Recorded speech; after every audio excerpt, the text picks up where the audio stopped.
The village of Little Whimsy had already begun to glisten under its early December frost. Smoke curled lazily from the chimneys of the quaint cottages. The evergreens that lined the cobbled streets wore a delicate dusting of snow, like powdered sugar on gingerbread. The air smelled faintly of roasting chestnuts and wood smoke, carrying the faint echo of carolers' voices from the parish square. It was a village that wore its traditions proudly, each festivity marked with the same gentle fervor as the last. At the heart of the village, the Hartwell estate, a stately Georgian house that had long been the pride of Little Whimsy, was hosting its annual Christmas gathering. The invitation-only affair had become the social highlight of the season, and Mrs. Gertrude Hartwell took immense pleasure in maintaining her reputation as the hostess with the most elegant taste. In her drawing room, garlanded with holly and mistletoe, the last preparations were being made. Candles flickered in brass holders, their soft light reflecting off crystal ornaments, and a heavily laden table promised an abundance of treats, mince pies, delicate sugar-plum pastries, and, of course, the centerpiece, a towering fruitcake glazed with brandy and decorated with sprigs of holly. Miss Jane Marple, a small woman with a gentle presence and keen eyes that seemed to see more than most realized, arrived promptly at 4 o'clock. Dressed in her usual demure attire, she carried a small handbag containing a notebook, a handkerchief, and a supply of peppermint lozenges. She had received Mrs. Hartwell's invitation with polite pleasure, though her mind was less concerned with culinary delights than with observing the intricate web of human behavior that would inevitably unfold before her. "The usual suspects, of course," Miss Marple murmured to herself as she stepped onto the polished floorboards. Indeed, the room was beginning to fill with the familiar faces of Little Whimsy's residents. There was Reverend Pritchard, tall and dignified, though his pince-nez made him appear slightly anxious. Miss Emily Thorne, whose fascination with everyone's private affairs made her a near-permanent fixture in the local gossip. And Mr. Henry Dutton, a retired barrister whose penchant for dramatic gestures made him a favorite subject of speculation. The murmur of conversation rose as the guests mingled, exchanging pleasantries and commenting on the beauty of the decorations. Mrs. Hartwell floated among them like a queen among her courtiers, her laughter light and melodic, yet carefully measured. "Oh, do try the mince pies, Mr. Dutton," she said, offering a silver tray. "And don't be shy about the brandy butter. It's my own recipe." Miss Marple observed silently from a corner, noting the subtle gestures of each guest. She saw how Miss Thorne's eyes lingered on the silver candelabras a moment too long, how Reverend Pritchard's hand trembled slightly as he reached for his glass. These were the small, almost imperceptible clues that most people overlooked, yet they often spoke volumes about hidden thoughts and emotions. A soft chime announced the arrival of latecomers. The door opened to reveal Mr. Charles Pembroke, a wealthy landowner known for his sharp tongue and tendency to provoke argument at the slightest provocation. He greeted Mrs. Hartwell with exaggerated politeness, then proceeded to circulate among the guests, offering quips and small criticisms in equal measure. Miss Marple raised her eyebrows slightly. Mr. Pembroke had the gift of charm, but it was always tinted with something sharper, something that could cut if wielded carelessly. As the evening progressed, the drawing-room became warmer, the scents of mulled wine mingling with the pine from the decorations. Children from neighboring homes, brought in by visiting relatives, scampered quietly underfoot, their bright eyes reflecting the flickering candlelight. Miss Marple made a mental note of each individual, not simply their appearances, but their mannerisms, their subtle interactions, the slightest flicker of emotion that betrayed a thought not spoken. It was while the guests were enjoying a spirited discussion about the upcoming Christmas pageant that the first unusual incident occurred. Mrs. Hartwell, who had been demonstrating the careful lighting of a series of small decorative candles along the mantelpiece, gave a startled cry. The guests turned, startled, to see a young maid, her apron slightly askew, clutching a letter she had clearly been delivering. Her face was pale, her lips pressed in a thin line. Miss Marple, Mrs. Hartwell said in her soft but urgent tone. "Perhaps you might assist. This letter appears distressing." Miss Marple approached, taking the letter delicately. She noticed immediately the neat but tense handwriting, the faint smudge at the top corner that suggested it had been sealed in haste. Unfolding it, she read silently, her sharp mind piecing together fragments of information that others might dismiss. A hush fell over the room as she looked up. The words she had read seemed to hang in the air, carrying a weight that made every smile and gentle laugh vanish. "It appears," she said quietly, "that there has been a rather serious incident at the Hartwell stables. Mr. Aldridge, he has met with an accident." Her voice remained calm, but her eyes betrayed a flicker of concern. The room erupted in murmurs. Mr. Pembroke frowned, Miss Thorne gasped audibly, and even Reverend Pritchard's hand went to his heart. "Accident?" he repeated. "Do you mean an injury?" Miss Marple nodded. "Yes, but the circumstances are peculiar. It seems it was not a mere misstep or fall. The note suggests the matter may involve more than simple misfortune." Guests began exchanging anxious glances. The festive atmosphere, the music, the gentle warmth of candlelight, everything seemed suddenly distant, overshadowed by the sense that something had gone terribly wrong in a place that was usually so secure, so predictable. Mrs. Hartwell pressed a hand to her chest. "Oh dear, at this time of year, one can hardly imagine. We must go at once and see to him." "But," she looked around nervously, "I do not wish to cause panic among the staff. Perhaps, Miss Marple, you could accompany me discreetly." Miss Marple smiled faintly, a small glint of anticipation in her eyes. "Of course, Mrs. Hartwell. One must first understand the nature of the problem before one can act." As the two women moved toward the door, Miss Marple took in one last glance at the gathering. Faces pale with worry, voices subdued, yet beneath the fear, the tiniest sparks of curiosity and suspicion began to flicker.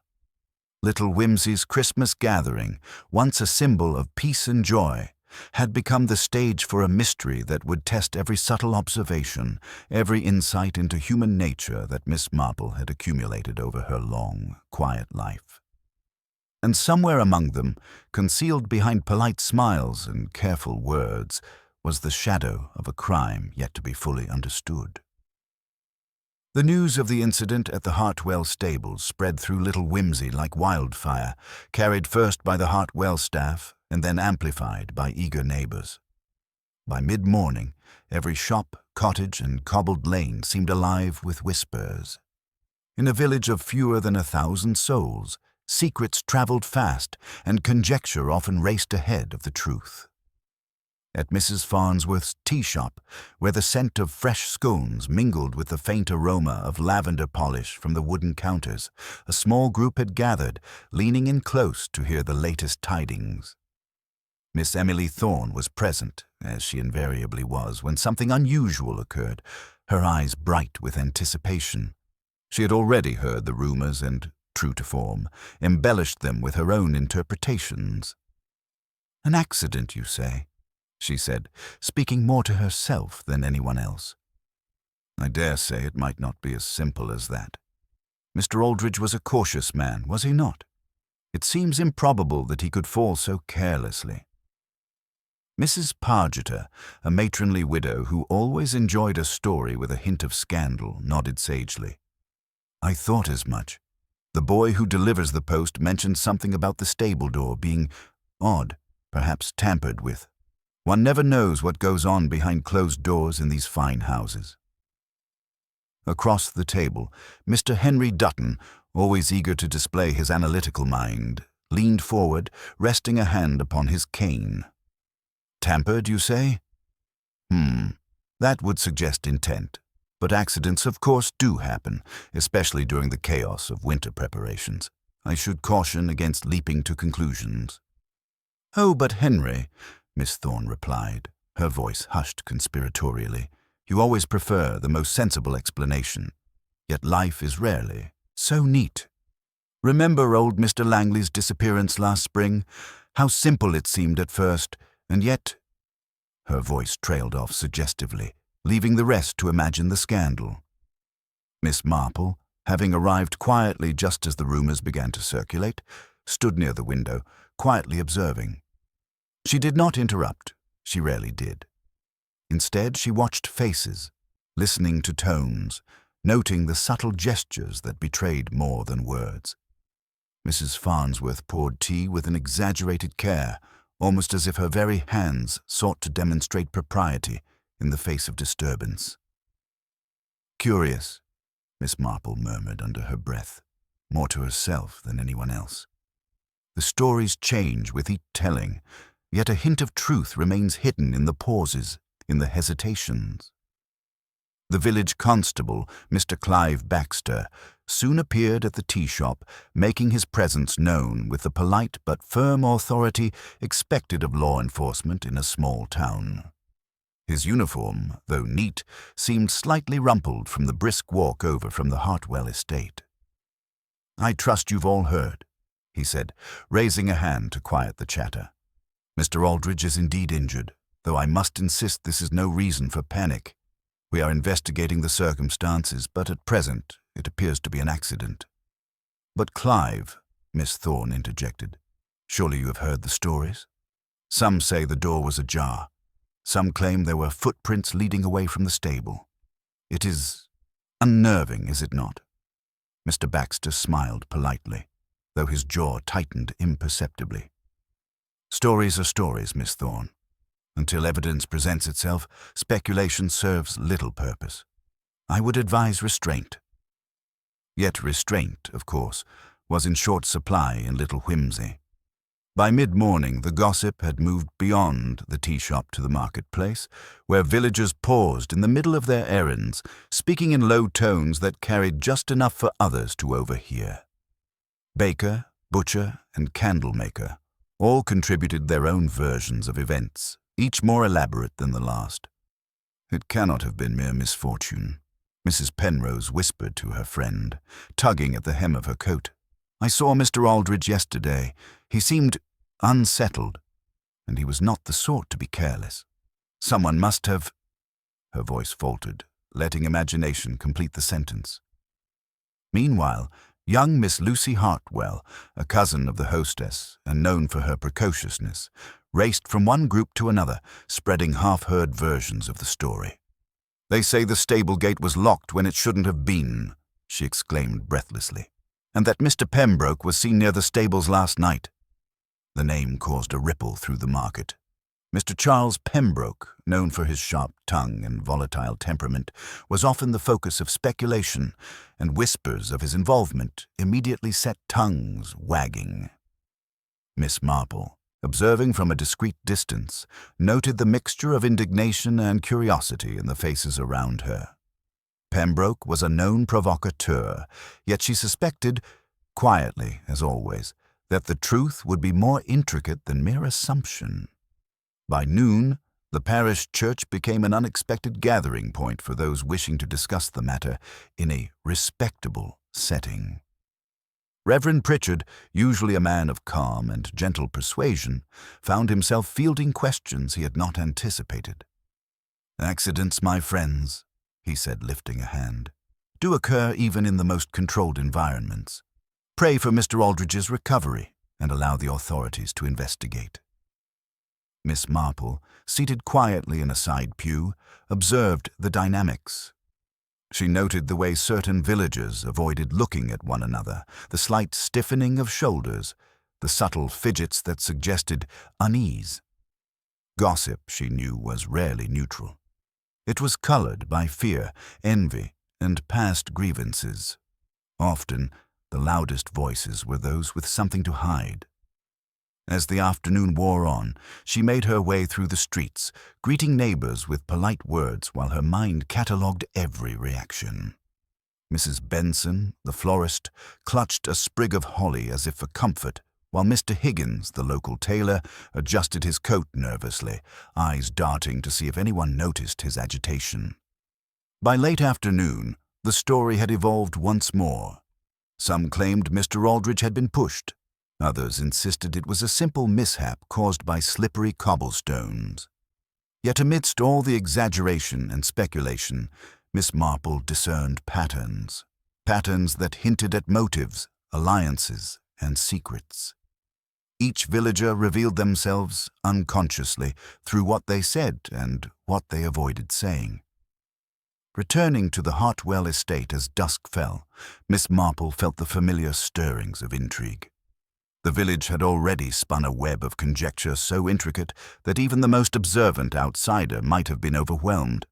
And yet she knew the truth would lie not in the loud declarations, nor in the most obvious suspicions, but in the small, quiet gestures, the inconsistencies, and the unspoken truths that the human heart guards so jealously. Little Whimsy, once serene under its winter frost, had become a village alive with tension, suspicion, and secrets. And at the heart of it, Miss Marple understood that the threads of this tapestry would not reveal their full design until each subtle observation had been meticulously woven into place. The next morning, little Whimsy awoke under a pale, wintry sun, the frost glittering on the eaves like tiny diamonds. The village streets were quieter than usual, and the usual hum of chatter at the market was subdued. The Hartwell estate, as ever, was the focal point of attention. Miss Marple, having arrived promptly, found the household in a state of mild chaos. Servants moved briskly, carrying buckets of water and polishing the Jacob silver, while Mrs. Hartwell herself flitted about with a mixture of anxiety and propriety.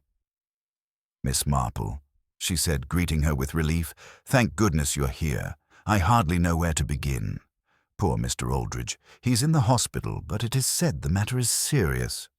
Her voice trembled slightly, though her composure returned almost instantly. "Clive Baxter insists it is an accident, but I cannot help feeling—" She paused, unsure how to articulate her unease. Miss Marple inclined her head.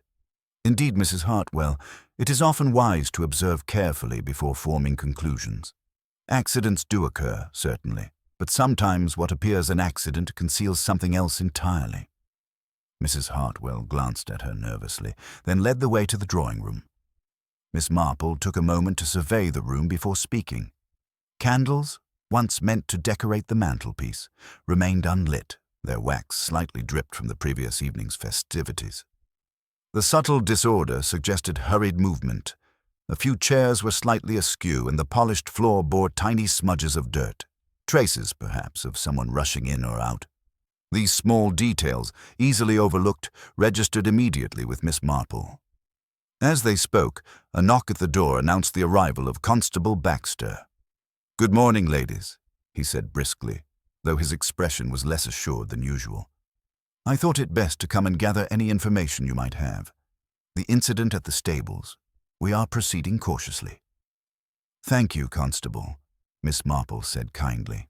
"Perhaps you will allow me to assist, in my own small way." Baxter blinked, uncertain. "Assist? In what sense?" "Observing," she replied simply. "Not the obvious facts, but the subtler ones. The gestures, the hesitations, the clues that often reveal more than the words themselves." Baxter hesitated, then nodded. "Very well. Your experience is well known, Miss Marple. Perhaps you will notice something I might overlook." Together, they visited the stables. The building itself stood slightly apart from the main house, its timber darkened by age and exposure to winter damp. Inside, the scent of hay mixed with the faint tang of leather and animal musk. The floorboards bore the marks of hooves and boots, scuffed and uneven in places. Miss Marple crouched, examining a section of the floor near the back, where a small pile of hay had been disturbed. "Notice, Constable," she said, pointing, "how this hay has been shifted. It appears as if someone moved through in haste, but not clumsily. Deliberation is evident, even in the apparent disorder." Baxter frowned. "So you think it might not have been an accident?" "I do not yet form an opinion," Miss Marple replied. "But the scene tells a story. One must listen carefully to what it conveys." They moved to inspect the stable door. It was closed as expected, but the Einjima lock appeared slightly worn. Miss Marple ran her finger along the edges. "See here," she said softly. "Scratches. They are consistent with a key being inserted repeatedly, or perhaps a tool. Nothing decisive, of course, but suggestive." As they continued, several villagers arrived, ostensibly to inquire about Mr. Aldridge's condition. Mr. Pembroke appeared first, his expression carefully neutral. "I trust no harm has come to the man?" he asked, though the sharp glint in his eye betrayed curiosity, perhaps even anticipation.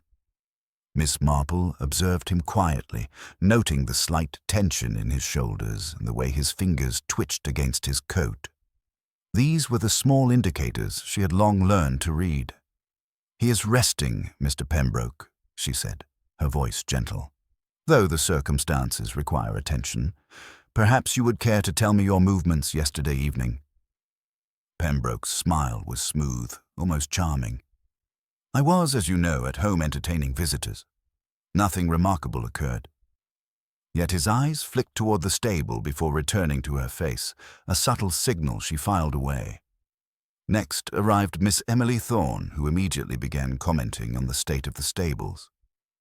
"I always suspected the place was ill-maintained," she declared, brushing imaginary dust from her coat. "An accident such as this. Well, it might have been prevented with a little care." Miss Marple's eyes met hers briefly. "Indeed, Miss Thorne. And do you happen to know anything of Mr. Aldridge's habits in recent days? Any changes in routine, perhaps?" Miss Thorne faltered, a slight blush coloring her cheeks. I only heard rumors. Nothing concrete."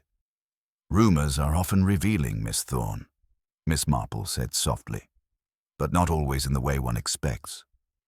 As the morning wore on, Miss Marple continued her quiet observations. She noted the expressions of the stable hands, the subtle ways in which servants avoided eye contact, and the manner in which each visitor moved through the space.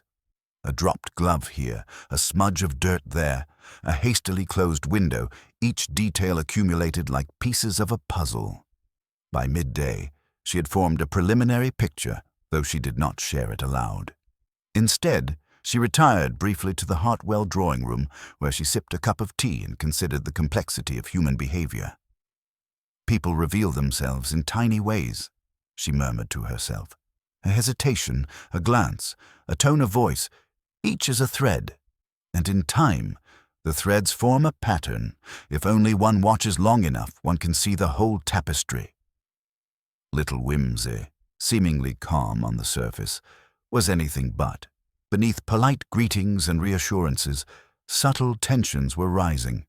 Motives began to glimmer faintly in the corners of conversation, old grudges, unspoken resentments, and the occasional glimmer of jealousy.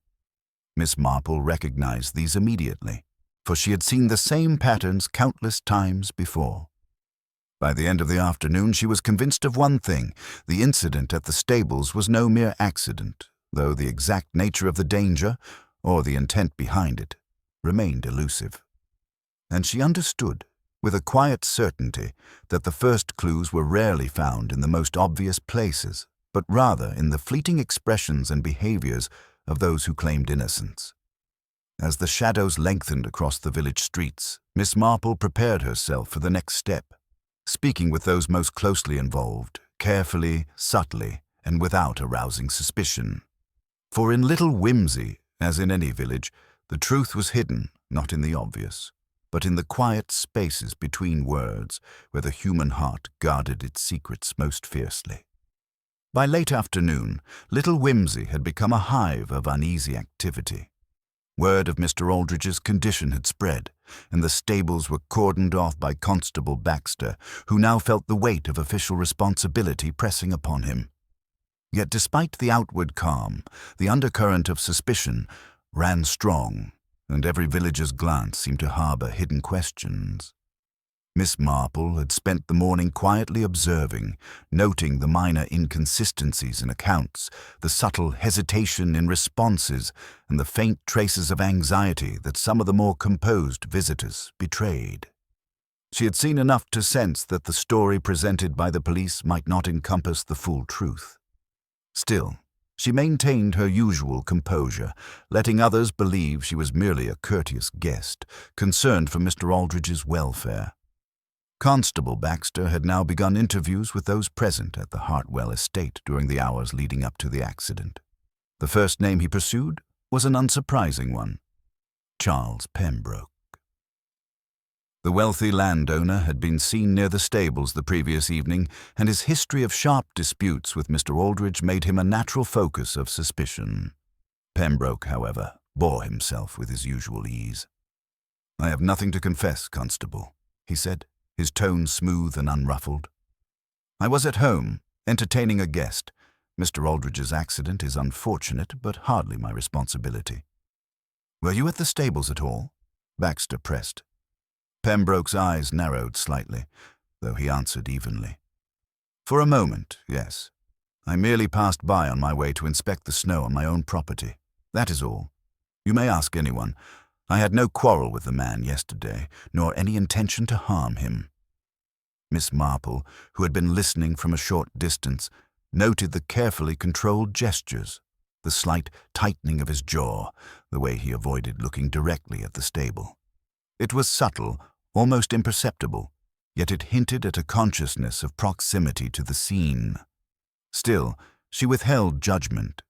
People often reacted defensively when questioned, even when innocent. The second individual to be interviewed was Miss Emily Thorne, whose fascination with local affairs was well known. "I did not go near the stables, Constable," she said, smoothing her gloves nervously. "I only heard the commotion after it occurred. I assure you, I would not, could not, harm Mr. Aldridge." "Did you see anyone else in the vicinity?" Baxter asked. Miss Thorne hesitated, a faint blush coloring her cheeks. Well, there were some shadows moving, but I cannot say who. Perhaps it was only the servants or animals." Miss Marple made a subtle mental note. Miss Thorne's hesitation was slight, but it revealed a mind preoccupied with detail, likely more observant than she wished to admit. Often such careful attention, combined with a tendency to embellish or misinterpret, could create false leads, but it also occasionally revealed truths others overlooked. Next, Baxter spoke with the stable hands. Thomas Wilkes, a young man with a nervous disposition, described the events with careful precision. "I went to feed the horses," he said, wringing his cap in his hands. "All seemed as usual. I heard a noise, then saw Mr. Aldridge sprawled on the floor. I ran for help. I didn't touch anything, sir. Honest." Miss Marple crouched beside him briefly, noting the way his fingers trembled. "Did anyone else enter the stables while you were there, Thomas?" she asked softly. Thomas shook his head.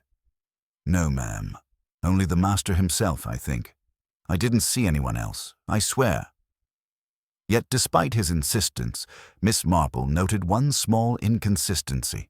He described the path he took with precision, yet there was a small smudge of dirt on the hem of his coat, slightly out of place for someone who claimed not to have approached the back of the stable.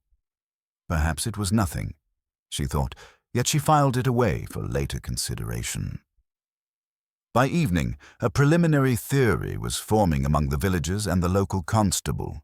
An accident, yes, but possibly influenced by negligence. The police were ready to close the case, largely satisfied that Mr. Pembroke's proximity was harmless and that no other plausible suspects were immediately apparent. The villagers, however, thrived on conjecture. "I still say Pembroke had something to do with it," Miss Thorne whispered to Mrs. Pargeter in the dimly lit drawing-room. "He is too quick with his charm. There is something beneath the surface." Mrs. Pargeter nodded gravely. "Indeed. One never knows what mischief a man like that can hide. Yet, goodness, the whole village will talk for months if he is cleared without explanation." Miss Marple, seated quietly nearby, did not comment. She knew all too well that the most obvious suspect was often the least dangerous, while the real threat lurked where no one thought to look. She observed Mr. Pembroke's casual interactions with other guests, noting the tiny, almost imperceptible signals. A flick of the eye, a pause before speech, a faint tightening of the fingers. Nothing overt, but enough to suggest awareness, perhaps concern, rather than guilt. In the quiet of her own thoughts, she considered Mr. Aldridge himself. A man of methodical habits, highly respected, yet also quietly observant. Who might have motives to harm him? Were they immediate, born of recent quarrels, or older, buried grievances resurfacing now? Miss Marple knew that the answers were seldom found in the obvious, and often in the minutiae overlooked by others. The evening concluded with Mrs. Hartwell expressing relief that the immediate crisis had passed, though her pale face betrayed lingering worry. Constable Baxter, satisfied that he had questioned the principal parties, took his leave, leaving Miss Marple alone with her thoughts. She moved through the empty drawing-room, glancing at the flickering firelight on the polished wood. Candles stood extinguished, and the faint scent of pine lingered, mingling with the faint aroma of tea. Every detail, every small disruption in the room, the slight tilt of a chair, a smudge of wax, a disarrayed book, spoke to her mind more clearly than any testimony. In the quiet, she murmured softly to herself, "The first suspects are always the obvious ones. Yet the truth is never so simple. Every gesture, every hesitation, every whispered word is a thread, and these threads, when carefully traced, will reveal the whole pattern, though perhaps only after further testing and observation." Little Whimsy's first evening after the incident passed in uneasy anticipation. The guests had departed, the villagers whispered their opinions, and the police had their initial suspect list. Yet beneath the surface, Miss Marple sensed the complexities hidden in plain sight, the subtle interactions, the faint signs of concealed motives, and the shadow of something that could not yet be named. She settled into her usual chair by the window, hands folded, eyes bright with quiet calculation. For her, this was only the beginning.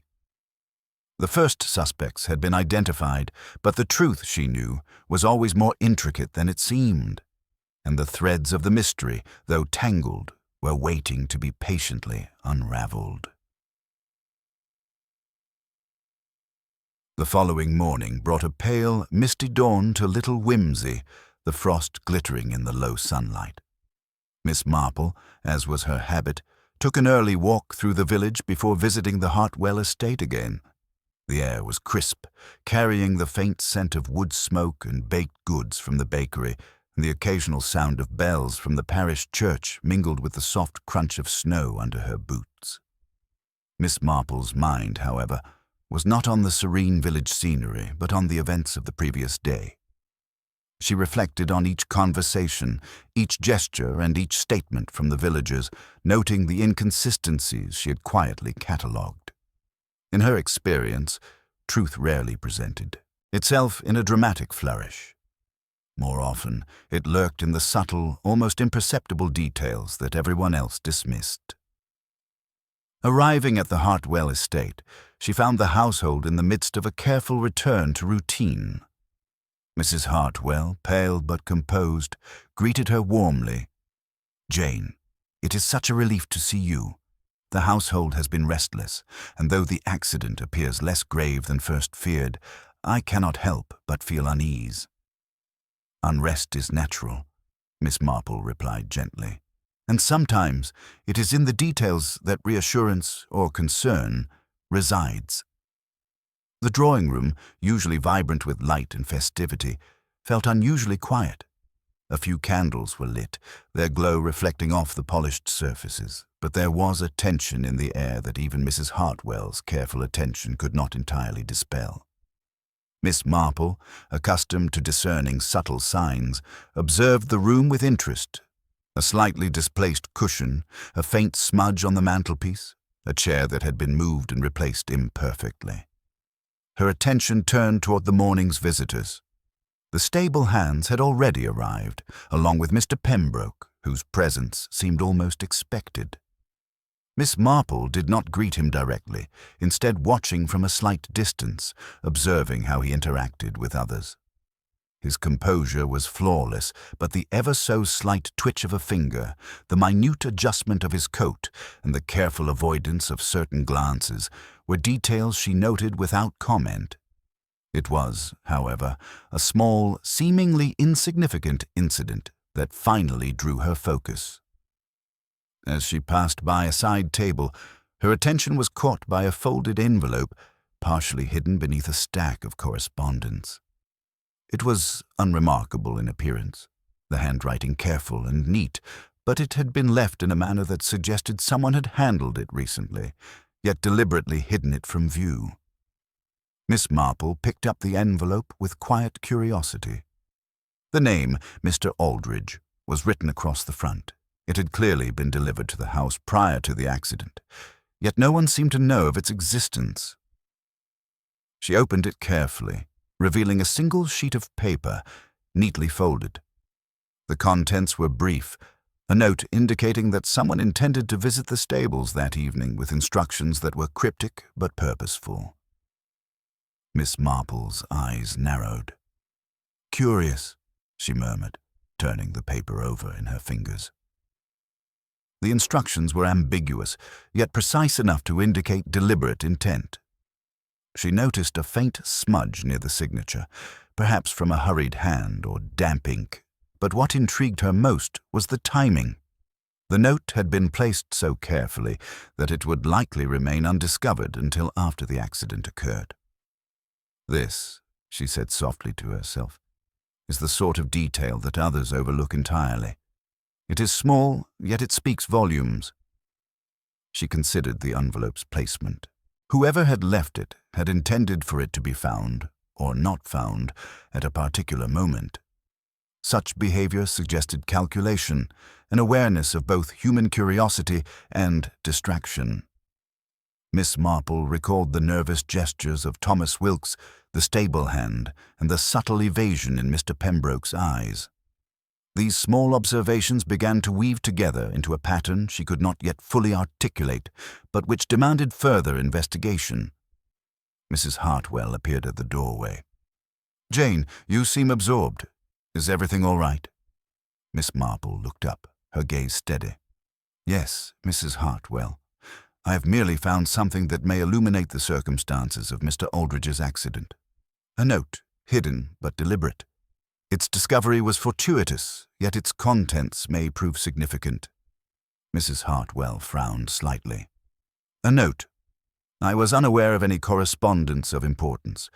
Could it have been related to the accident?" "Possibly," Miss Marple said, carefully refolding the paper.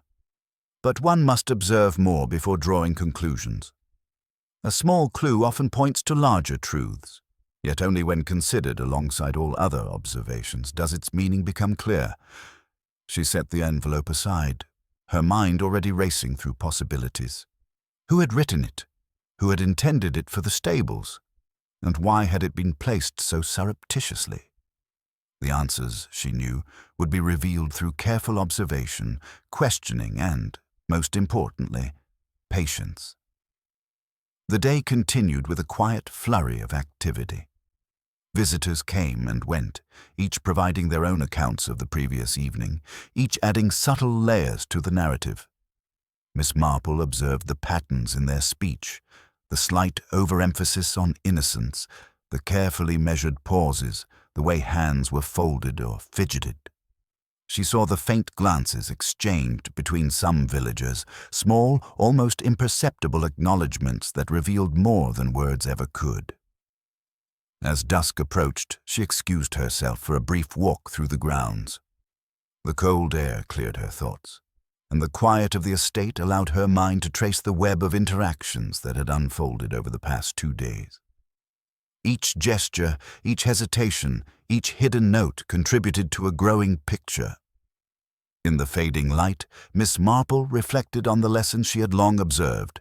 The smallest detail, often unnoticed, is frequently the key to understanding human behavior. The hidden envelope was more than a note. It was a signal, a deliberate act that would lead her closer to the truth. By the time she returned to the house, Miss Marple had resolved her next course of action. She would watch, listen, and question discreetly, following the threads revealed by the hidden clue. In Little Whimsy, where appearances were carefully maintained and secrets well guarded, the path to the truth was never straightforward. Yet Miss Marple knew that patience, observation, and a careful eye for the subtle would ultimately unravel the mystery. The hidden clue, though small and easily overlooked, had shifted the course of her investigation. What appeared trivial to others was, in fact, a vital key, a detail that promised to reveal motives, opportunities, and perhaps even the identity of someone capable of deception and malice. And so, with quiet determination, Miss Marple settled into her familiar chair by the window, ready to observe the next subtle movements of a village that was, to her experienced eye, already revealing its secrets. By the following evening, Little Whimsy had become a village ensnared in quiet tension. Rumors, once whispered in corners, now crept into every conversation, and the usual festive cheer of the season had been replaced by a careful, watchful atmosphere. The Hartwell estate, center of both the recent incident and the local gossip, remained a place of subtle intrigue. Miss Marple arrived with calm purpose, aware that the events of the next few hours might reveal more than any casual observation could. The drawing-room was filled with a cautious assembly. Mrs. Hartwell had invited several villagers, ostensibly to provide updates on Mr. Aldridge's condition, yet it was clear that underlying unease had driven the gathering. Guests included Mr. Pembroke, Miss Emily Thorne, the stable hands, and several long-time villagers with connections both minor and significant. Miss Marple, quietly observing from a corner, took note of every interaction, the gestures, the tones, the hesitations that might otherwise escape attention. "Thank you for coming," Mrs. Hartwell began, her voice composed but carrying a hint of tension. "It has been a distressing time, but we hope to maintain civility while the matter is investigated."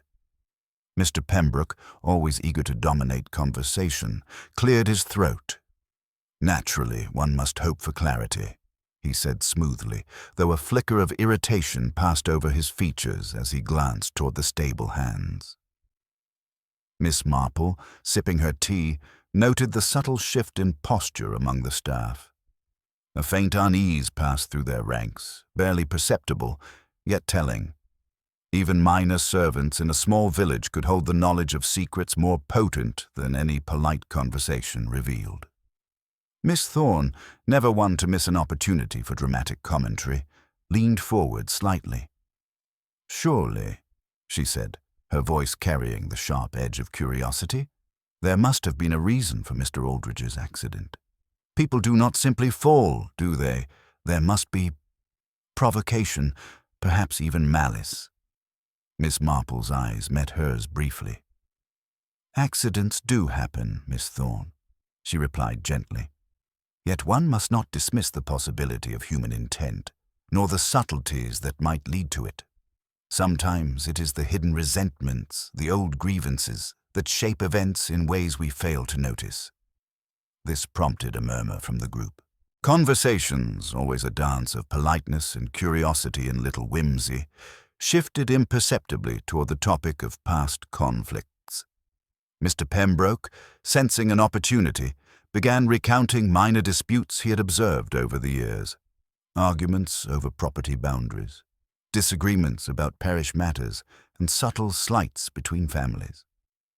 His words were delivered with civility, yet they carried a pointedness that left certain listeners stiff and defensive. The stable hands, uncomfortable under the weight of such scrutiny, exchanged uneasy glances. Thomas Wilkes fidgeted with his cap, while Mary, the olden maid, avoided eye contact entirely. Miss Marple, noting the subtle signs of nervousness, allowed her mind to catalogue each reaction. Every slight hesitation, every shift in posture was a potential clue to hidden involvement or knowledge. Mrs. Hartwell, sensing the tension, attempted to redirect the conversation. "We should not dwell entirely on past grievances," she said carefully. "Yet it is true that a closer examination of circumstances may illuminate what occurred. I ask only for honesty and discretion." It was at this moment that a seemingly minor revelation emerged. Mary, the maid, whispered hesitantly, "There was someone at the stables yesterday evening I did not recognize. I only caught a glimpse, but—" She trailed off, glancing nervously at Mr. Pembroke and Thomas. Miss Marple's eyes sharpened imperceptibly. "You saw someone unfamiliar?" she asked gently. "Can you describe them?" Mary shook her head. "No, ma'am, I could not see clearly. They were wearing a cloak, and it was dusk. I thought it best not to speak at the time." "Very wise of you," Miss Marple said kindly. Yet she filed away the information carefully. The presence of an unknown individual, however brief, added a new layer of complexity to the narrative. The discussion gradually moved to more specific past events. Old rivalries resurfaced, a quarrel over a disputed will, lingering resentment over a minor insult at the last harvest festival, and whispers of romantic entanglements that had ended unhappily. Miss Marple listened attentively, noting not only the content of each revelation, but the manner in which it was delivered. Who lingered on certain details? Who avoided eye contact or altered the subject quickly? These were the subtleties she relied upon to discern character and motive. Mr. Pembroke, perceiving himself to be the most persuasive voice in the room, continued with calculated observations. "One cannot ignore the tensions that exist, even if they are long buried. Resentments, however subtle, influence behavior more than we admit." Miss Marple, quietly reflective, considered the interplay between observation and disclosure. Every individual present had a story, a hidden dimension that might influence their actions. The challenge was to separate exaggeration from truth, performance from reality. The web of interactions was intricate, each thread delicate, yet the patterns were beginning to emerge. Late into the afternoon, Miss Marple requested a brief walk in the garden with Thomas Wilkes, ostensibly to discuss mundane details of stable maintenance. Outside, she asked quietly, "Thomas, have you noticed anything unusual over the past week? Anything at all that seemed out of place?" Thomas hesitated, then spoke in a low voice. "Well, there was a strange light in the stables one evening, though I thought it must be a trick of the lanterns. And the master, he seemed uneasy, more than usual." Miss Marple nodded, letting the information settle. Small observations, when added to what she had already seen and heard, often revealed more than a full confession. Returning to the drawing room, she noted the subtle tension between Mr. Pembroke and Miss Thorne, each aware of unspoken implications, each gauging reactions. In the quiet, Miss Marple recognized the complexity of human behavior. Fear, pride, guilt, curiosity, all mingled in ways that often obscured truth. The evening drew to a close with a sense of unresolved unease. Secrets had been glimpsed, grudges hinted at, and minor revelations added threads to the growing tapestry of the investigation. Miss Marple, alone for a few moments by the fire, reflected quietly. "In every village," she murmured to herself, "there are layers beneath the polite smiles, beneath the surface conversation. People guard what they value most: pride, reputation, old resentments. And when something disturbs that delicate balance, these hidden truths emerge, often in ways that seem trivial but are, in fact, decisive." Little whimsy, serene to the casual observer, had revealed another of its layers. Beneath its gentle exterior, motives, tensions, and secrets intertwined, waiting for the patient eye to notice, the careful mind to unravel, and the quiet wisdom of observation to piece together the full story. Miss Marple understood that confrontation, gently applied, often prompted revelations the loudest questioning could never elicit. Tonight had brought small truth to light, and with them the faint outlines of what had truly occurred in the Hartwell stables began to take shape. The threads of the mystery, carefully gathered and catalogued, awaited the next stage. Deeper observation, subtle testing, in the moment when the hidden motives would begin to show themselves fully. The next morning arrived with an unsettling stillness over Little Whimsy. The mist clung low to the fields, curling around the cottages and giving the village an ethereal, almost eerie quality. Miss Marple walked slowly through the streets, her sharp eyes taking in every detail, a shutter slightly askew, footprints half hidden in the frost, a wreath on a door tilted ever so slightly. Each anomaly, though minor to most, carried significance in the careful study of human behavior. At the Hartwell estate, the household was in a state of heightened tension. Mr. Aldridge had returned from the hospital, though his condition remained precarious. He was pale and quiet, his movements measured and cautious. No longer was he the confident man who had managed his affairs with calm authority. Now he was fragile, wary, and perhaps, Miss Marple suspected, observing the people around him with a new, silent scrutiny. Miss Marple entered the drawing-room to find Mrs. Hartwell in a flurry of nerves, pacing by the fireplace. "Jane, it is terrible," she exclaimed almost in despair. "This morning, another incident. Something has happened in the stables again." Miss Marple raised an eyebrow, her expression calm. "Another incident?" "Yes." Mrs. Hartwell's hands trembled slightly. "One of the horses is missing. No one knows where it went, and the stable door shows signs of tampering. Thomas discovered the empty stall, and Mary insists she saw someone lurking near the back gate last night, though she could not identify them." Miss Marple listened intently, her mind already cataloguing the possibilities.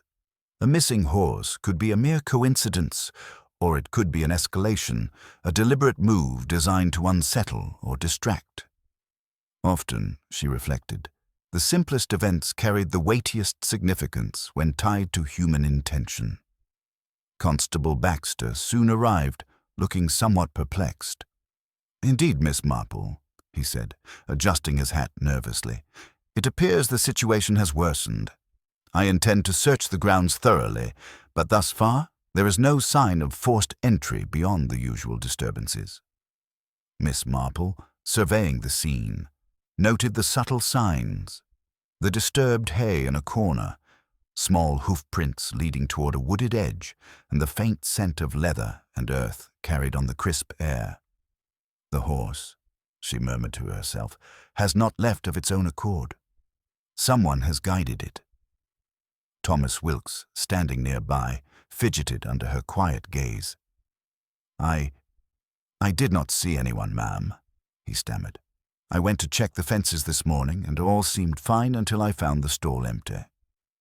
Miss Marple's eyes softened, but her mind raced. "It is not always what one sees, Thomas, but what one notices. Consider every sound, every shadow, every unusual behavior. Often the small hints lead to understanding." As she walked toward the stables, she noticed a fresh disturbance in the soil near the gate.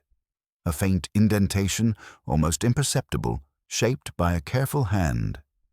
The impression suggested someone had lifted the horse over a low section of fencing, perhaps to avoid detection.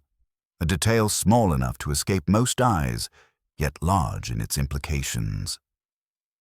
Meanwhile, within the house, Mr. Pembroke had arrived, having heard the news. His expression, though controlled, revealed a hint of unease. "Another incident?" he said smoothly, attempting nonchalance. "How unfortunate. I trust it is nothing irreparable." Miss Marple observed him silently, noting the imperceptible tension in his shoulders and the way his gaze lingered on the servants more than the horse or the stables. His reaction, she concluded, was more revealing than his words. Anxiety over one's own potential exposure often manifests subtly through posture, eye movement, and minute gestures. The village, too, responded quickly to the new development. Neighbors gathered, each offering their own version of events. Some whispered of foul play, others suggested carelessness, and a few hinted at deliberate sabotage. Miss Marple noted the ease with which speculation grew and the rapid formation of assumptions. Yet amidst the chatter, one small detail emerged: a scrap of cloth, caught on a low branch near the path the horse might have taken. It was dark, almost black, and bore the faint scent of tobacco smoke, a detail that seemed trivial to everyone present, but to Miss Marple it was a thread worth following. "Interesting," she murmured quietly, picking up the fragment. Its texture and the faint scent suggested a particular individual, someone accustomed to handling such materials. Miss Marple's mind traced back to previous observations. The subtle hand gestures of Mr. Pembroke, the nervous shuffling of Thomas, the cautious movements of the servants. Each now could be reconsidered under this new lens. As the morning passed, Miss Marple conducted further interviews. Mary, the maid, confessed to noticing faint footprints in the soft earth that had been partially concealed by frost. Thomas admitted, reluctantly, that he had heard a faint creaking sound late at night, which he had dismissed as the old stable settling. Miss Marple noted these seemingly minor revelations carefully. Often, the smallest facts, when woven together, formed the crucial fabric of understanding. Then came the moment that shifted the focus entirely. Mr. Aldridge, though pale and cautious, spoke with a clarity that carried quiet authority. "I am concerned," he said, "that these events are no longer accidental. Something deliberate is occurring. Someone wishes to unsettle the household, perhaps to cover a previous action. I have noted irregularities in the stables myself, though I could not fully understand them at the time." Miss Marple, listening closely, felt a familiar thrill of recognition. The threads were beginning to converge. The accident was not isolated. The missing horse and tampered stable door indicated an orchestrated sequence, designed to mislead or intimidate. Patterns were emerging, and with each small revelation, the net of observation tightened. By late afternoon, the atmosphere at Hartwell was taut with anticipation. Visitors whispered, servants moved carefully, and even Mr. Pembroke's polished composure showed signs of strain. Miss Marple, seated quietly by a window, catalogued every movement, every glance, every whispered word. She considered the implications. Someone with knowledge of the household's routines, someone capable of manipulating events subtly, and someone aware of human tendencies toward assumption and misdirection. The situation had escalated, and the hidden forces at work were more deliberate than previously imagined. Finally, as dusk settled over the estate, Miss Marple's mind had begun to form a coherent picture, though much remained unproven. The accident was no longer isolated, and the presence of unseen hands had altered the course of investigation. Yet she knew that patience, observation, and careful testing of reactions would reveal the true architect of this intricate deception. For in little whimsy, as Miss Marple had long known, a single twist could illuminate a web of motives, exposing both human folly and deliberate design. The threads of the mystery, though tangled, were beginning to show the faint outlines of the truth, a truth that only the most patient and observant mind could discern. The evening had settled over Little Whimsy with a hush that spoke of quiet tension. Snow fell lightly, dusting the village streets and cloaking the cottages in a soft, reflective glow. Miss Marple, wrapped in her familiar woolen shawl, approached the Hartwell estate with a sense of deliberate purpose. Tonight would be a pivotal moment, not for gathering more facts, but for testing the reactions of those whose behavior had already raised questions. Inside the drawing room, the atmosphere was thick with anticipation. Mrs. Hartwell, nervously arranging teacups, glanced repeatedly toward the door as if expecting some unseen drama to unfold. Miss Marple, however, seated herself calmly by the window, her keen eyes observing the visitors with patience and quiet calculation. It was the stillness before the reveal, a stage on which subtle truths could be coaxed from those who thought themselves untouchable. "Miss Marple," Mrs. Hartwell said softly, "how shall we proceed? The constable seems satisfied with his list of suspects, yet I feel something is still unsettled." "Patience, Mrs. Hartwell," Miss Marple replied gently. "There is a way to learn more than questioning alone permits. One can observe, yes, but also provoke, ever so slightly. A carefully placed remark, an implied observation, and the truth often slips into view." Her first target was Mr. Pembroke, who had taken a chair near the fireplace. He was polished, composed, yet Miss Marple had noted the faint tension in his gestures earlier. Casually, she began to discuss the events at the stables, weaving in references to the hidden envelope and the mysterious light observed by Mary. "Curious, is it not," she remarked lightly, "that the smallest, seemingly insignificant actions often illuminate the largest mysteries? A note here, a shadow there. One might almost think someone wished to mislead us deliberately." Mr. Pembroke's hand tightened around his cup, the knuckles paling slightly. He forced a calm smile. "Indeed, Miss Marple, though I am certain much of this is merely coincidence. Human imagination tends to exaggerate what is truly mundane." Miss Marple allowed the comment to pass without direct reply, noting the subtle shift in his expression when she mentioned deliberate misleading. The faint flicker of unease, almost imperceptible, told her more than any words. Turning her attention subtly toward Miss Thorne, Miss Marple continued her conversation, mentioning the disturbances of the previous night and the presence of an unknown figure near the stables. "It is remarkable how someone can appear unnoticed, yet leave traces, small fragments, gestures, even scents, that reveal their passage. One wonders if our unknown visitor was careful or merely confident that no one observed." Miss Thorne's face colored slightly, her hands tightening on her lap. I cannot imagine who would dare," she stammered.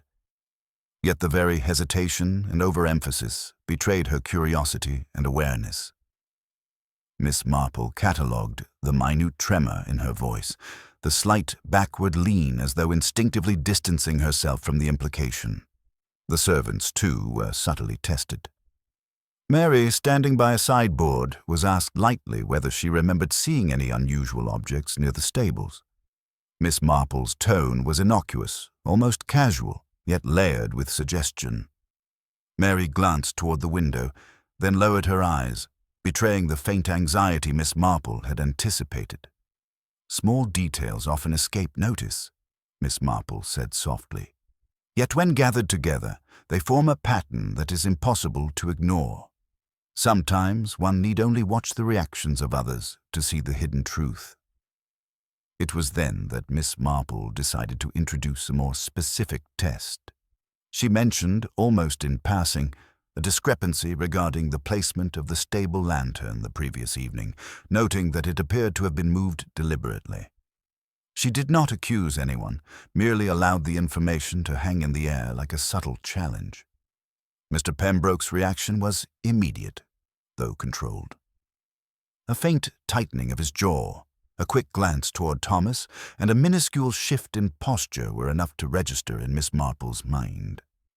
He had considered the possibility of detection and reacted instinctively, betraying the slightest trace of concern. Miss Thorne, for her part, displayed a more overt reaction. Her fingers twitched against the arm of her chair, and she avoided eye contact with the other guests, seemingly caught between curiosity and fear of implication. Miss Marple noted every nuance, filing the observations alongside the earlier evidence. The conversation flowed naturally, as if guided by accident, yet every remark was calibrated. Miss Marple spoke of trivial matters, village gossip, past harvest events, and minor disputes, while subtly weaving references to the stables, the hidden note, and the missing horse. The responses she elicited were measured, subtle, yet revealing, tiny clues about temperament, motives, and opportunities. Thomas Wilkes, when asked innocuously about the condition of the stables, hesitated slightly before answering, the nerves in his voice betraying his anxiety. Miss Marple noted this quietly, though she said nothing aloud. Observation was her tool, patience her method, and timing her ally. Finally, she directed her attention to a broader reflection, one that was more philosophical than pointed. It is curious how people react when they believe no one is observing the small gestures, the careful concealments, or the minor acts of mischief. Yet these very gestures often reveal more than words could ever convey. Human nature is remarkably consistent. The reactions were subtle but telling.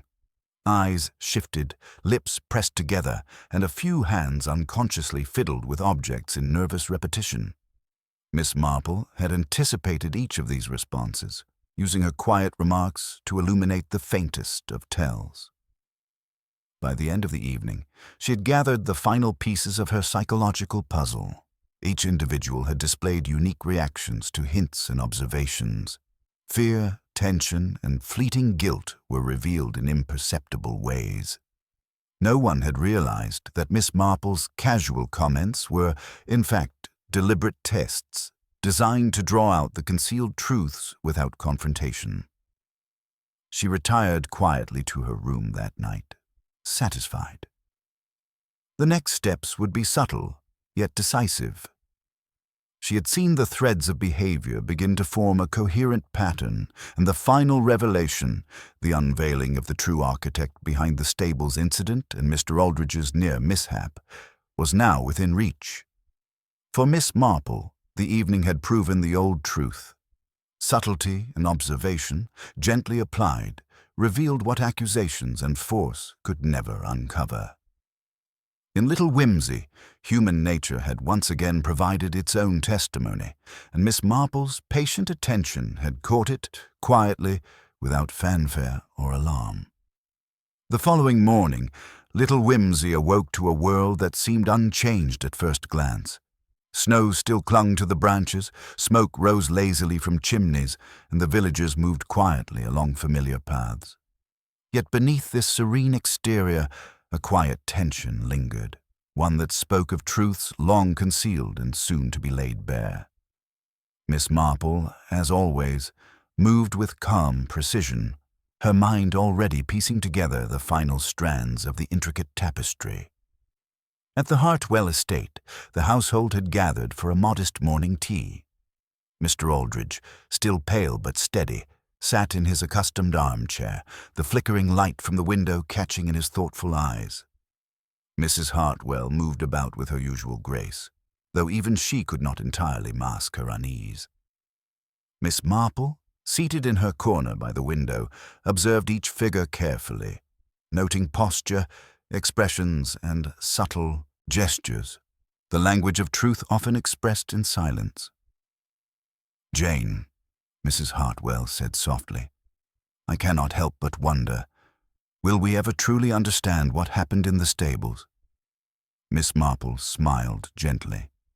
"We shall, Mrs. Hartwell. The truth has a way of revealing itself, especially when one observes patiently and allows events to illuminate hidden motives." The moment had come for the delicate task Miss Marple had long anticipated, the careful unmasking of the individual whose concealed intentions had caused fear, confusion, and near tragedy. She began with a narrative, subtle yet precise, recounting the sequence of events surrounding the stables incident, the mysterious note, the light glimpsed by Mary, and the recent disappearance of the horse. Her voice was calm, almost conversational, yet it carried the weight of carefully orchestrated observation. "Accidents, of course, do happen," Miss Marple began, her eyes sweeping the room with gentle scrutiny. And sometimes unfortunate circumstances can arise purely by chance. Yet in little whimsy, where patterns are familiar, habits well established, and human behavior predictable, one may often detect intentions that are not immediately visible. Her words hung in the air like a soft chime, inviting reflection rather than demanding acknowledgement. The villagers, attentive and tense, listened with polite curiosity, unaware that each of their reactions was being catalogued. Miss Marple paused, allowing the silence to settle before continuing. The stables, a place of routine and familiarity, became the site of disruption. A note, carefully concealed, hinted at knowledge of timing and circumstance. A shadow observed at dusk, a mislaid lantern, subtle footprints in soft earth. All these elements form a pattern, though one easily overlooked by those unaccustomed to reading such signs. Mr. Pembroke shifted slightly in his chair, his expression tightening, but Miss Marple's gaze did not linger. She had long ago catalogued his reactions and knew their significance. Instead, her attention moved to the servants, whose faint anxiety betrayed their awareness of events they had not fully understood. "It is often the case," she continued, "that those who attempt to manipulate situations rely on subtlety, believing that no one notices minor gestures. Yet the smallest hints, the tremor of a hand, the fleeting glance, the hesitation in speech, frequently reveal what is otherwise concealed." Miss Marple leaned forward slightly, her eyes bright with quiet certainty. "In this instance, there is one person whose actions and intentions were carefully calculated, whose presence was known yet not acknowledged, and whose motive lay in a concealed grievance, long nurtured, now brought to light through subtle but deliberate disruption." A hush fell over the room. Eyes shifted nervously. Glances exchanged, and every movement, however slight, was observed by Miss Marple. Her method was simple yet unerring. She relied on the consistency of human nature, the inevitability of response under subtle pressure, and the evidence of behavior rather than words alone. "Thomas Wilkes," she said finally, her voice gentle yet precise, "was diligent in observing the stables and the movements within them. Mary, the maid, provided important testimony regarding a shadow at dusk and the presence of unusual light. Yet the orchestrator of these events, the one who moved the horse, manipulated the lantern, and concealed the note, acted with both knowledge and intent. It is not coincidence that each of you, in your various accounts, reacted in predictable ways. But the critical responses were those displayed by one individual, someone whose motives were intertwined with resentment toward Mr. Aldridge and a desire to influence the household surreptitiously." She paused, letting the words sink in. "The individual in question," Miss Marple continued, "is Mr. Pembroke." A barely perceptible gasp escaped Mrs. Hartwell. Mr. Pembroke, maintaining outward composure, betrayed a flicker of recognition, a slight tightening of his fingers and jaw, a micro-expression of acknowledgement. Miss Marple had observed these moments repeatedly, and now the pattern became undeniable. "Your motive," Miss Marple said softly, "stemmed from a long-standing grievance. Minor disputes, carefully nurtured, combined with opportunity and knowledge of the household routines.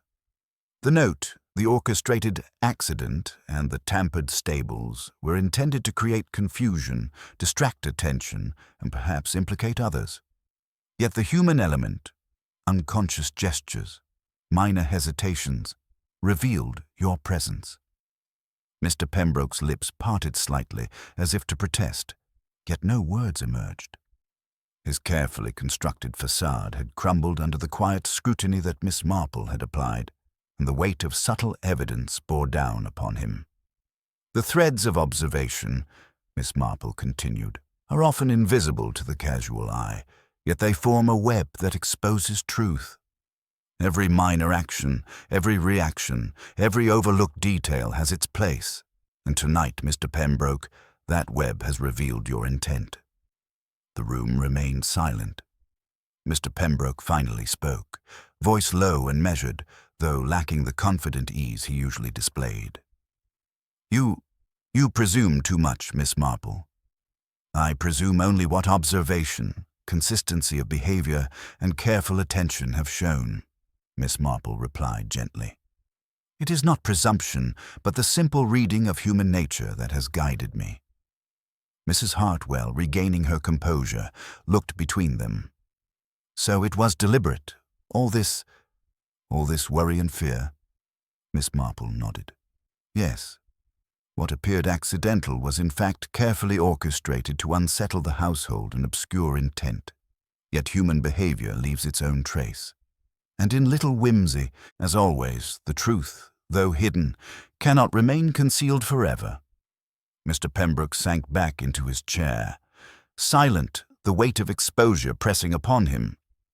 The subtle network of observation Miss Marple had employed, the hidden clue, the reactions, the psychological testing, had rendered concealment impossible. The reveal, though gentle, was decisive. Miss Marple, satisfied, allowed herself a small smile. The tangled threads of deceit, fear, and manipulation had been unraveled, leaving only clarity.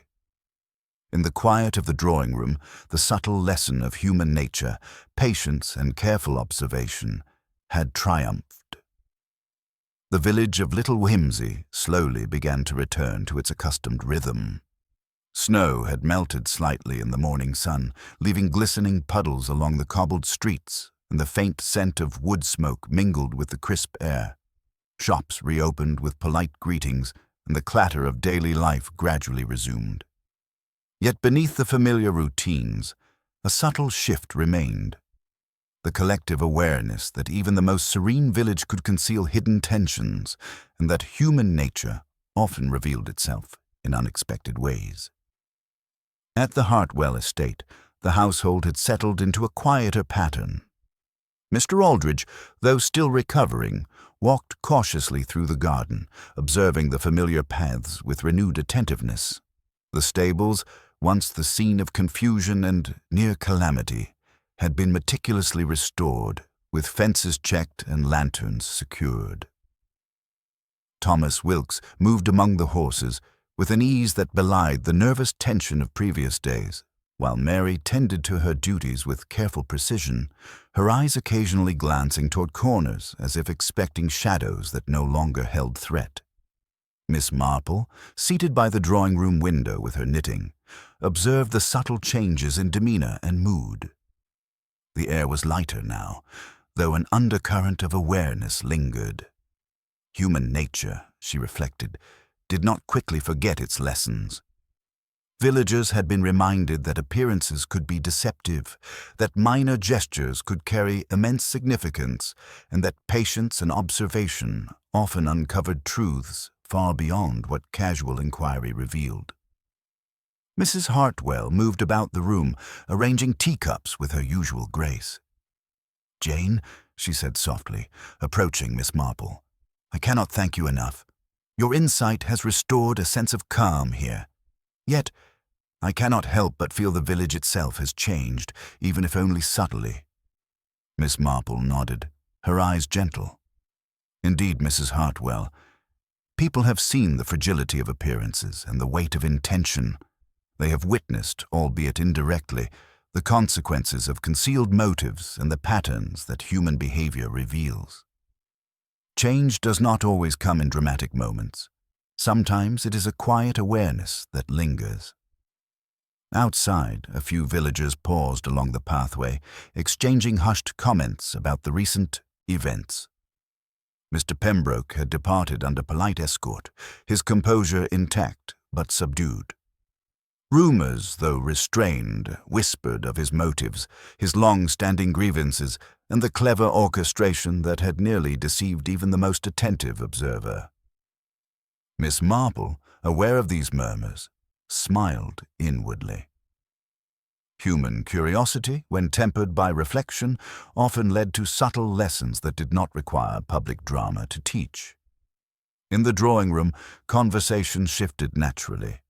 The stable hands recounted their renewed routines, Children played quietly in the garden, and Mrs. Hartwell prepared light refreshments for her guests. Miss Marple listened, noting the ease with which normalcy had returned, yet she remained attentive to the subtext of interactions. Even in restored calm, she observed the lingering traces of anxiety, the cautious politeness that now underscored ordinary gestures, and the subtle acknowledgement of lessons learned without explicit discussion. A knock at the door heralded the arrival of the local constable, who entered with a polite nod. "Miss Marple, I thought it proper to check in. Everything appears to be in order now, and the villagers are gradually resuming their usual activities." "Yes, Constable Baxter," Miss Marple replied. "The immediate tension has eased, yet one observes, as always, that human behavior leaves traces, small, almost imperceptible. Long after the overt events have passed, people carry their experiences quietly, often learning from them without needing explicit instruction." Constable Baxter nodded, adjusting his hat. "You always see more than anyone else, Miss Marple. I confess, I cannot imagine how you notice such subtle details." Miss Marple smiled gently. "It is a matter of observation, patience, and experience, Constable. One learns to read the nuances of gestures, expressions, and the silences between words. In doing so, the truth often emerges quietly, without spectacle, but with clarity." As afternoon gave way to evening, the estate took on its usual tranquility. The sun dipped low, casting a golden glow across the gardens, and the distant chiming of the church bells marked the passage of time.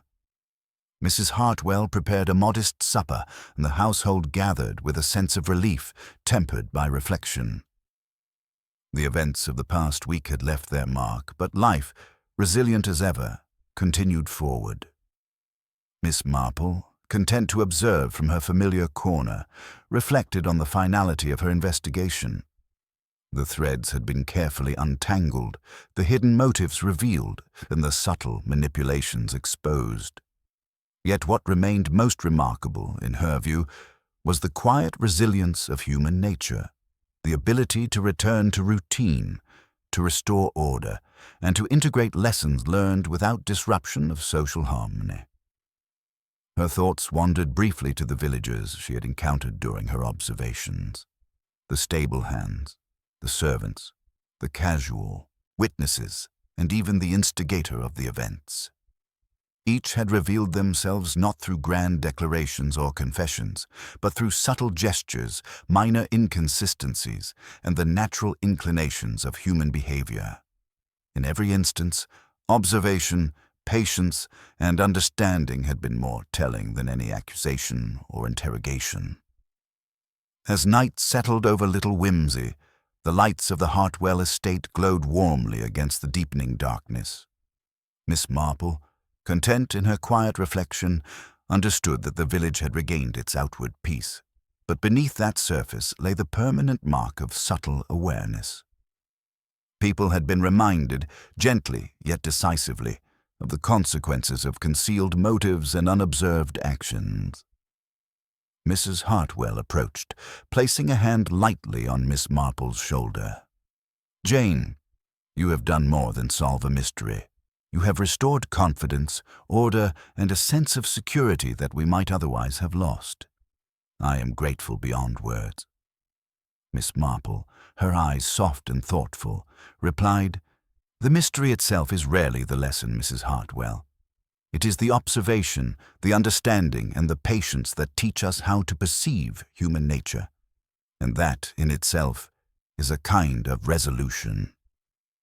In the quiet of the evening, as snowflakes drifted lazily past the windows, the estate, and, by extension, the village, settled into a calm that was earned rather than accidental. The villagers would carry the memory of the recent events, tempered by reflection, and life would continue with an awareness of subtle truths that lay beneath everyday appearances. Miss Marple, knitting quietly by the fire, looked out at the soft glow of the village lights. She thought, with gentle satisfaction, that in Little Whimsy, as in all places, Human nature revealed itself in quiet ways, and that careful observation, patience, and understanding were the keys to unlocking its secrets. The air was calm, the household at peace, and the lessons of the past days etched subtly into the fabric of everyday life. And so, life resumed its ordinary rhythm, though with a renewed sense of quiet vigilance. Little Whimsy had learned, in its gentle way, that appearances could deceive, but truth, patient and persistent, always found its way into the light. The morning after the resolution of the Hartwell mystery brought a crisp, pale light to Little Whimsy. The village seemed ordinary at first glance, with smoke curling from chimneys, birds hopping along frost-covered fences, and villagers beginning their daily routines. Yet those who knew well enough, the subtle observers, noticed a new quality in the air, a quiet attentiveness, a recognition that beneath the surface of every smile and polite greeting lay a network of unspoken truths. Miss Marple, as was her habit, chose a leisurely stroll through the village before the breakfast bell rang at the Hartwell estate. Her shawl tucked neatly around, her shoulders offered warmth against the lingering winter chill, and her eyes roamed the familiar cottages and shops. She paused occasionally to observe small, telling details. A window slightly ajar, a hand brushing a mantle with extra care, or the fleeting glance between neighbors that spoke of discreet gossip. Every movement was a clue, every gesture a piece of the vast, subtle puzzle of human nature. She noted with a faint smile how the events of the past week had left an imprint on the villagers' behavior. There was no overt fear, no visible tension, yet a kind of quiet vigilance had settled over the community.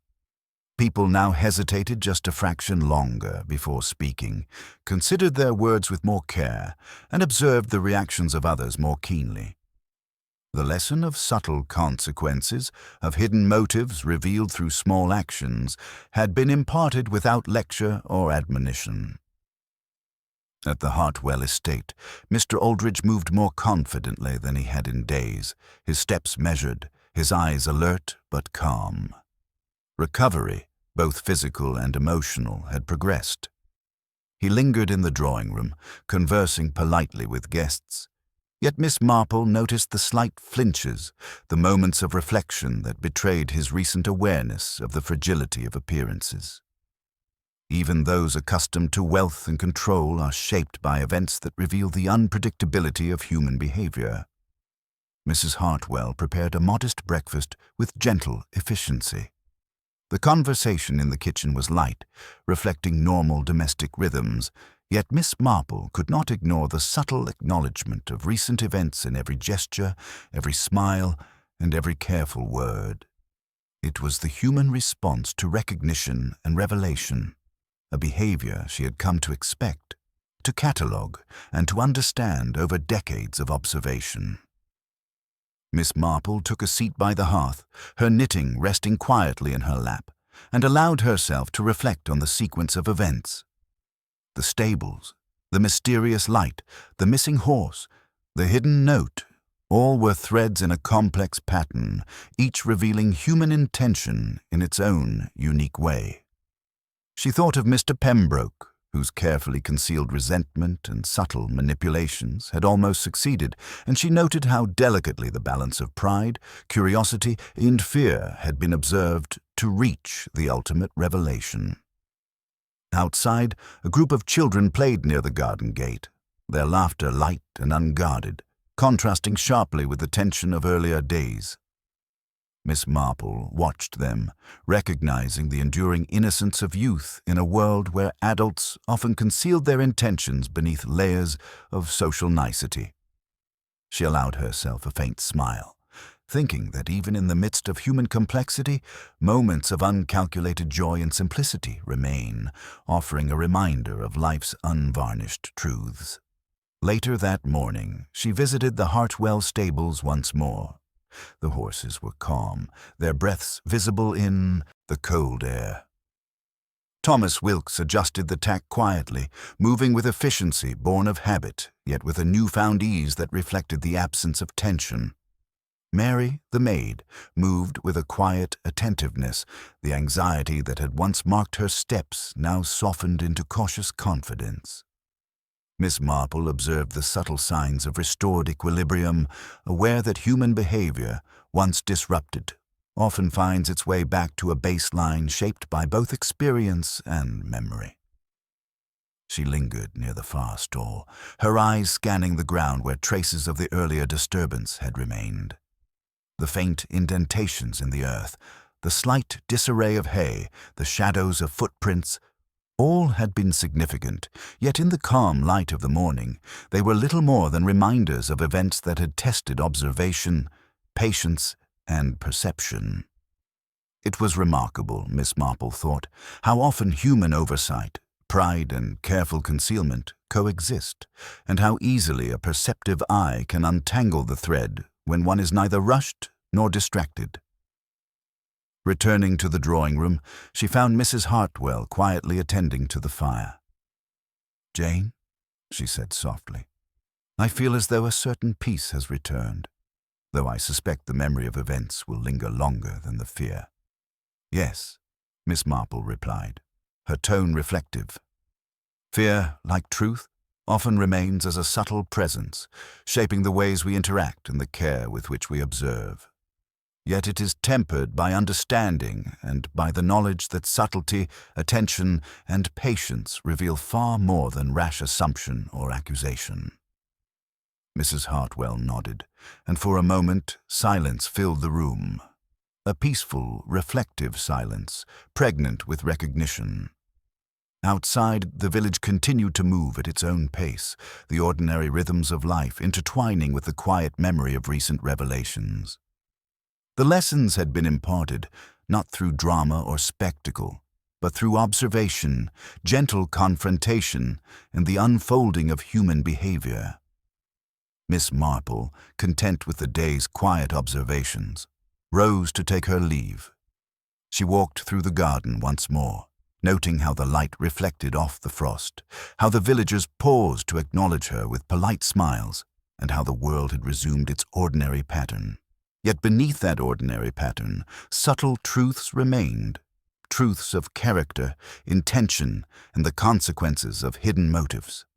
She reflected quietly that little whimsy, like all places, was a microcosm of human nature, capable of deception, pride, and careful manipulation, yet equally capable of clarity, reflection, and gentle justice.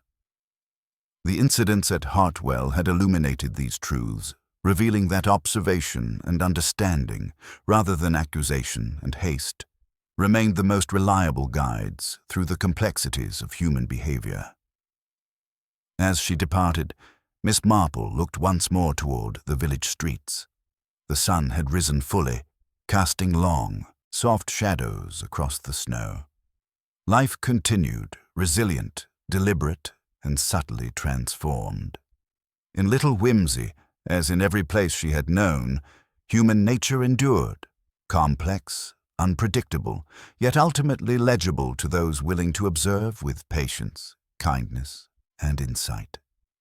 With a quiet smile, she continued her walk, aware that wherever there was human life, there would be mysteries, small and large, waiting to be noticed and understood. And in each, the delicate art of perception would continue to reveal what words alone could never convey. By late afternoon, the Hartwell estate had settled into a rhythm that was both familiar and subtly transformed. The sun, low in the sky, cast a warm, golden hue over the snow-dappled gardens, giving the village a serene, almost storybook quality. Inside, Miss Marple sat quietly in her favorite corner of the drawing-room, knitting in her usual unhurried manner. Her eyes, however, were far from idle. They traced the movements of the household with careful attention, cataloguing small gestures, thoughtful glances, and faint shifts in posture. Life, she reflected, always carried its hidden subtleties, and the observant mind never truly rested. Mrs. Hartwell moved about the room with a calm efficiency that had not been present during the week's tensions. She paused occasionally to glance at her husband, whose composure had returned in measured fashion, though his eyes bore the memory of recent fear. Even the servants, now freed from the weight of anxiety, moved with quiet confidence, their gestures betraying a new awareness of the fragile balance between routine and chaos. Little Whimsy had returned to normal, or as near to it as any village could after events that exposed the hidden currents beneath everyday life. Miss Marple allowed herself a small smile, reflecting on the lessons of the past fortnight. The stables, the missing horse, the mysterious note, and Mr. Pembroke's calculated manipulations had revealed much about human nature. The truth, once obscured by careful deception and minor distractions, had emerged through observation, subtle testing, and a patient reading of behavior. It was a truth that required no public drama, no harsh accusation, only gentle scrutiny, attention to nuance, and a quiet understanding of human tendencies. The detectives' thoughts drifted to the villagers themselves. They had learned in small ways that appearances could be misleading and that minor acts often carried greater significance than expected. Children, blissfully unaware of the deeper events, played along the garden paths, their laughter light and unself-conscious. The adults, meanwhile, carried the memory of tension and revelation quietly, their social interactions now informed by a newfound attentiveness. In Little Whimsy, as in any community, lessons were rarely learned through spectacle alone. Subtlety and reflection were often the most effective teachers. Miss Marple rose, her knitting folded neatly in her lap, and moved toward the window. The distant church bells rang, marking the passage of the late afternoon hour. Her gaze wandered across the snow-tinged landscape, noting the patterns of light and shadow, the careful steps of villagers returning from errands, and the faint tracks of animals crisscrossing the gardens. Even in the apparent calm of ordinary life, the traces of human and animal movement carried meaning. Each gesture, no matter how minor, contributed to a story waiting to be understood by a perceptive observer. She thought of Mr. Pembroke, whose carefully concealed resentment and subtle manipulations had nearly succeeded in creating confusion and fear. His intentions, though hidden beneath a veneer of civility, had left faint traces, micro-expressions, hesitations, and gestures of unease that Miss Marple had observed with patient attention. The resolution of the mystery had not relied on dramatic confrontation, but on the consistent application of observation, subtle questioning, and understanding of human nature. Mrs. Hartwell approached, her expression both relieved and reflective. "Jane, it is remarkable how you have unraveled what seemed so complex. The calm that has returned feels almost surreal after the tensions we have endured." Miss Marple nodded gently. "The complexity was often only apparent, Mrs. Hartwell. Human behavior, when carefully observed, reveals patterns that are remarkably consistent. It is the accumulation of small details, the reactions to subtle suggestions, and the recognition of hidden motives that make understanding possible. The rest, fear, anxiety, uncertainty, dissipates naturally once clarity is achieved." Outside, the village continued its quiet daily rhythms. Villagers exchanged greetings with polite warmth, their conversations lightly tinted with reflection upon recent events. Even in ordinary interactions, the awareness of what had transpired lingered subtly, shaping the ways in which people chose to speak, gesture, and respond. Observation had revealed more than words ever could, and the lessons of subtle human behavior had taken root in unexpected ways. Miss Marple, now walking through the garden with measured steps, noted the resilience of routine. The horses grazed calmly, their movements steady and untroubled. Thomas Wilkes adjusted the fences, his actions precise yet relaxed, and Mary, attending to minor chores, moved with a quiet confidence that came from restored security. Life, once disrupted, had returned to a harmonious balance. Yet beneath this calm remained the awareness that appearances, while comforting, were only one layer of reality. She paused at the edge of the garden, observing the interplay of light and shadow among the trees. Even the smallest details, the direction of a branch, the indentations in the snow, the faint impressions of passing animals, carried information to those trained to notice. Miss Marple reflected that mystery. Sabine, its essence, was the interplay of intention, behavior, and consequence, and that its resolution depended less on forceful detection than on quiet, patient insight. Returning to the drawing room, she found Mr. Aldridge reviewing correspondence with meticulous care. His manner had regained dignity, tempered by the subtle awareness of human fragility and the consequences of misjudged actions. The household had weathered the storm, restored routine, and acquired a deeper understanding of the dynamics that underlie even the most serene communities. Mrs. Hartwell poured tea and placed it gently on the table beside Miss Marple. "Jane," she said softly, "I dare say the village itself has been changed in ways we cannot fully measure. The lessons of observation, patience, and understanding will, I suspect, guide our interactions for some time to come." Miss Marple sipped her tea, her gaze distant but attentive. "Indeed, Mrs. Hartwell. Life continues, but subtle awareness remains. People will act with caution, speak with care, and observe more closely, not from fear, but from understanding. And that, in itself, is a quiet victory, one that requires no public acknowledgement, no dramatic flourish, only the calm application of human insight." As evening descended and the lights of the estate cast long, warm reflections across the gardens, Miss Marple considered the broader implications of the events. Human nature, she thought, was both predictable and complex, fragile yet resilient, capable of concealment as well as revelation. In little whimsy, the mysteries had unfolded quietly, resolved through careful attention to nuance, behavior, and motive. The village would carry the memory of these lessons subtly, in gestures, words, and reactions that no outsider might recognize, yet all would bear the imprint of awareness. With a final glance at the softly falling snow outside, Miss Marple returned to her knitting. The threads, interlaced with patient precision, seemed a perfect metaphor for the intricate weave of human lives, intentions, and consequences she had observed. Mystery, she reflected, would always exist where humans lived, yet understanding, gentle, patient, and perceptive, was the quiet light that revealed what words alone could not convey.